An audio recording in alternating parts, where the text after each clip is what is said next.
Malir report Abdul Rashid मोरझरियो नई टहीअ जे ख़ूबसूरत शाइर मुजीब सिंधीअ सां सिंधी अदबी संगत शाख मलीर तरफ़ां अवामी प्रेस क्लब मलीर में रिहान रचाई वई, जंहिंमें इलाइक़े जे नामवर अदीबनि, शाइरनि, सहाफ़ियुनि, सियासी समाजी कारकुननि वॾी तइदाद में शिरकत कई। उन मौक़े ते मुजीब सिंधीअ खे गुलनि जा हार पाराए अजरकनि जा तोहफ़ा पेश कया विया। संदसि अदबी ख़िदमतुनि खे भेटा ॾिनी वई। उन मौक़े ते शाइरा अमृता डाहिरी सदारती ख़िताब कंदे चयो त मुजीब सिंधी नई नस्ल जे अहसासनि, दर्दनि ऐं जज़्बनि खे ख़ूबसूरतीअ सां लफ़्ज़नि में परोए थो।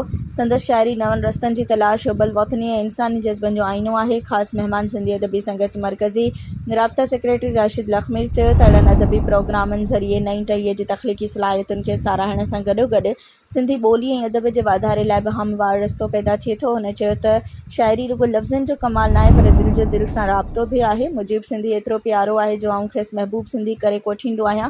हुन सां मलीर शाख जी तारीफ़ कंदे चयो त कराची सॼे में अहिड़ा प्रोग्राम नथा थियनि। क़ौमी शाइर गफ़ूर शाह नक़वी चयो त माण्हुनि में मोहबत जी कशिश हूंदी आहे, जेका माण्हुनि जे गॾु करे वेहारींदी आहे, जेका मुजीब सिंधीअ में आहे। वफ़ाऊं करे तोड़ निभाइण को मुजीब खां सिखे। हुन चयो त असांजो समाज बेवफ़ा मौक़े परस्त माण्हुनि मां भरियो पियो आहे। मुजीब सिंधी चयो त मुंहिंजे मान में सिंधी अदबी संगत मलीर आजियाणो ॾेई रहान रचाई, मुंहिंजी कलमी पोरीअ जो क़दुरु कयो आहे। उन मौक़े ते वहीद मोहसिन मुजीब सिंधी ते मक़ालो पढ़ियो, जॾहिं त इरफान अब्बासी, असगर बाग़ी, असगर महराणी, सिकंदर सरवाण, इमरान प्रेस क्लब जे मलीर जे सदर जमशेद ज़हरानी, कंबर बुट, ज़हीर डाहिरी ऐं ॿियनि ख़िताब कयो। मुख़्तलिफ़ शाइरनि आसिम अबड़ो, माहम कोराई ऐं ॿियनि गीत पेश कया।